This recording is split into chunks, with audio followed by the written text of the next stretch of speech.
Thokoza sibingelele sikhulume ngesithunywa sezulu. Isithunywa sezulu isithunywa esikhulu esihamba nomoya oyingcwele, umoya wenkanyamba neshingishana. Lesithunywa sisebenzisana kakhulu nesithunywa samanzi. Sifuna ukubusa, sinolaka, sishaya umhlahlo lesi sithunywa. Uma ngabe nalesithunywa uzobonisa izinkanyezi, inyanga, uthingo lenkosazana, ubonise undiza, ufike esibhakabhakeni ufice abantu bakini, ufice ingilosi, ubonise kwehlika ijazi emafini. Ubonise ishingishane isiphepho, ubonise izulu liduma liphazima. Kodwa uma ngabe umuntu onalesi sithunywa, izulu uzolisaba.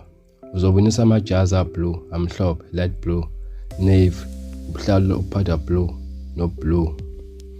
Ubonisa ijazi elibovu uma ngabe kuwumoya waselangeni.